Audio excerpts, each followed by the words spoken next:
Mi nombre es Claudia Martínez Villa, estudiante de la Universidad Pedagógica Veracruzana, el octavo semestre, Grupo 2. Esta vez realizaré una entrevista a un especialista que es una psicóloga. Esta entrevista es de la materia de Cultura Física y Corporeidad 2, con el tema de la detección de niños con necesidades educativas especiales. A continuación, en la entrevista que me da la especialista, la psicóloga María Cristina León Mateis, nos va a responder algunas preguntas como son: ¿qué son las necesidades educativas especiales? ¿Qué diferencias hay entre una discapacidad y una necesidad educativa especial? ¿Cómo identificamos las necesidades educativas especiales? ¿Cuál es su proceso? ¿Qué tipo de diagnóstico es el que se le realiza a estos alumnos o alumnas con necesidades educativas especiales? ¿Para qué me sirve la información que obtengo de este diagnóstico? ¿Qué sigue después del diagnóstico? En caso de evaluación de su niña, ¿cómo es esta evaluación?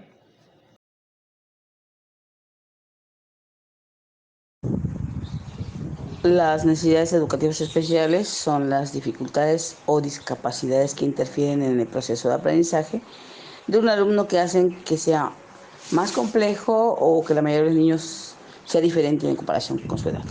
Actualmente el concepto de necesidades educativas especiales ya no está. Eso fue en algún momento después de la integración educativa. Ahora es barreras para el aprendizaje.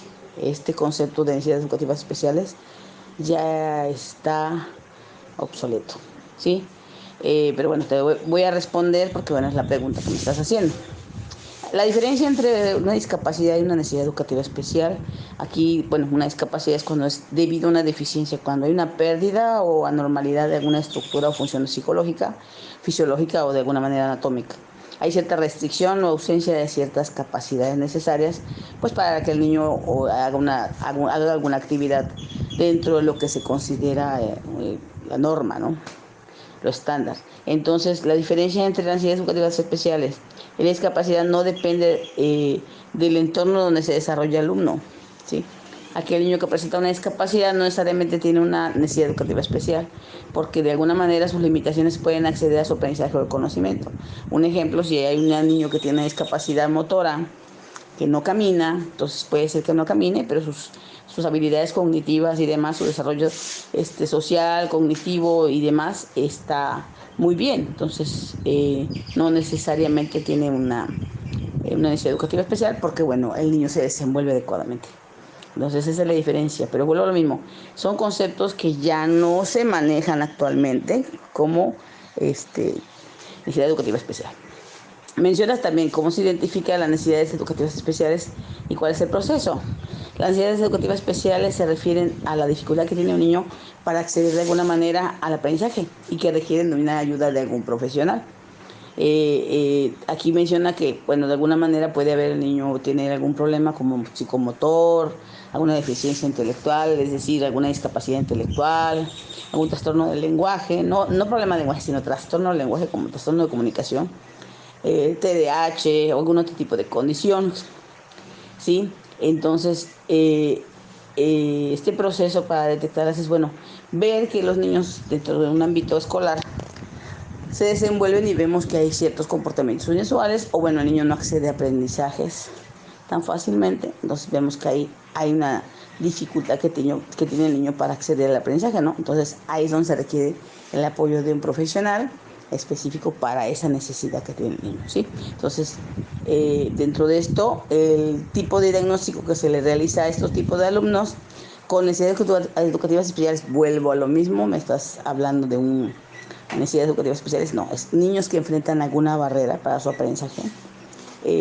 ¿Cuáles se tenía que llevar a cabo? Bueno, en el caso de que un niño presente alguna condición, como los que mencioné anteriormente, como el TDAH, el autismo, discapacidad intelectual, discapacidad motora, o de alguna manera algún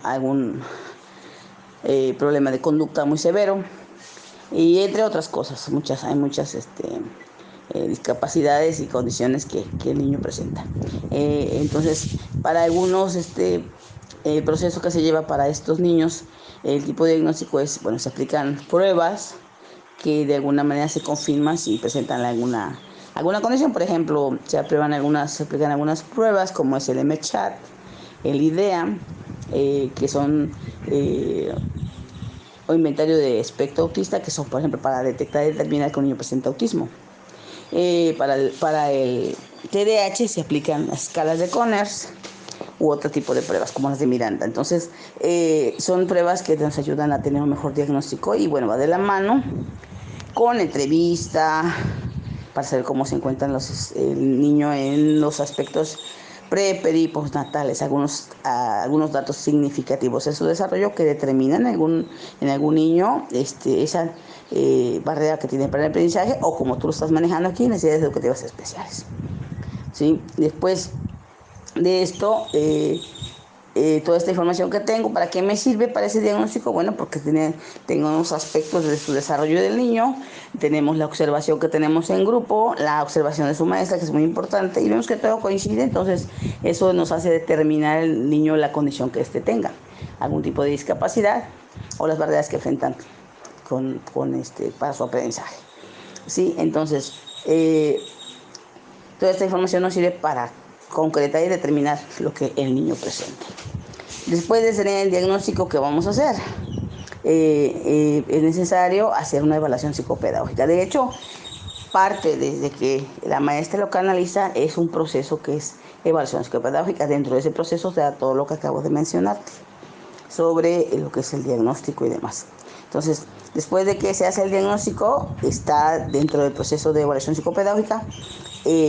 ¿Cómo es esa evaluación? Bueno, reunimos toda la información en un documento.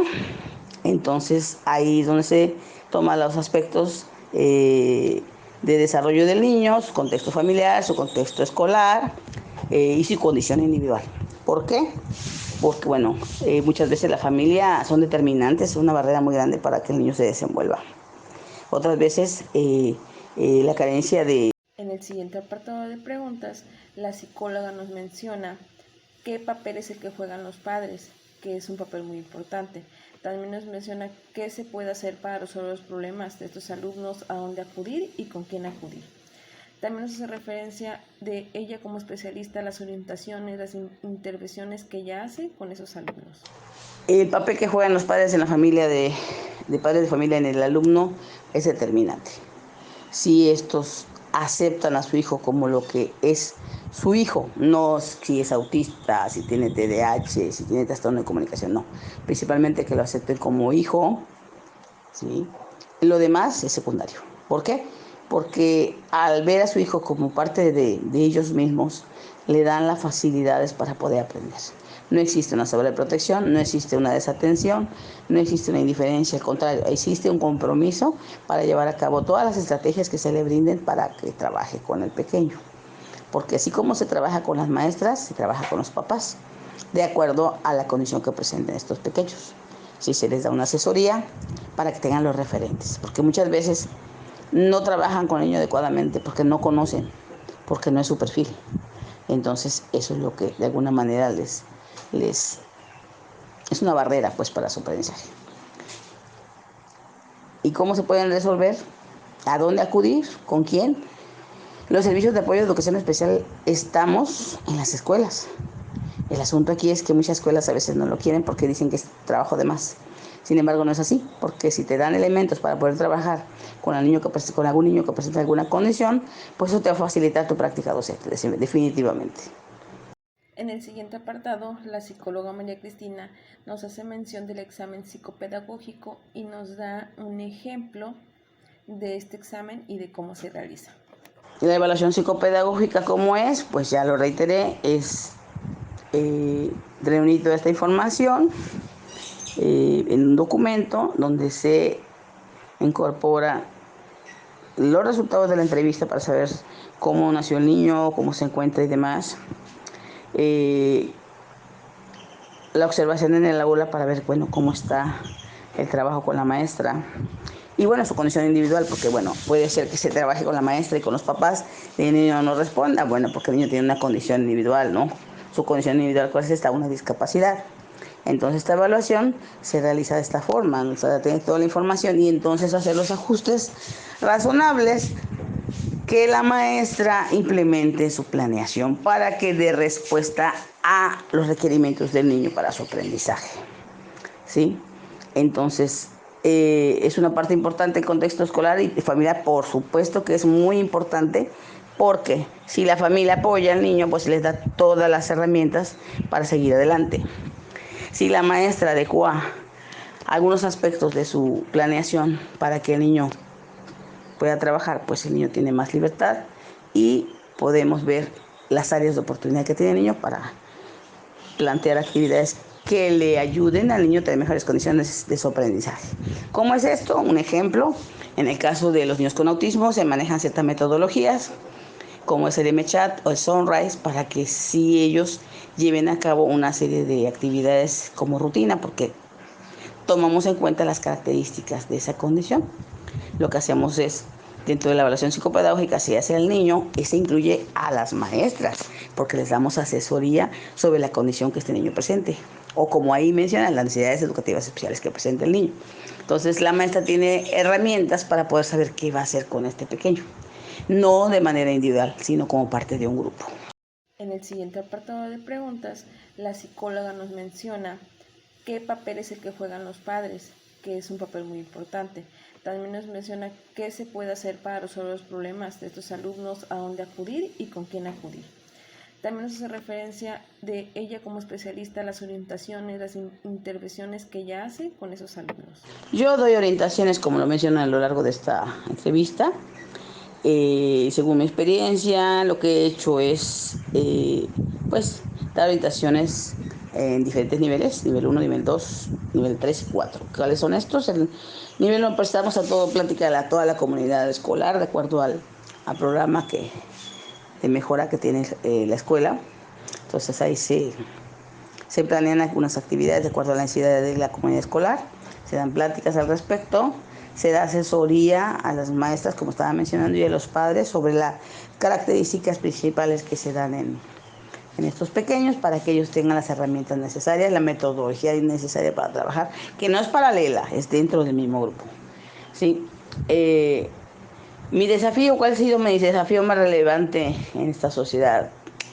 Pues que no tenemos conciencia y que es muy fácil criticar al niño de enfrente, la crianza de un niño de enfrente, que si lo vemos que se está tapando los oídos o que empieza a dar de vueltas, juzgamos pensando que la mamá lo está malcriando y sin embargo no sabemos que ese niño lo que tiene es autismo. Entonces, en vez de comprender y brindarle las condiciones, pues no se da.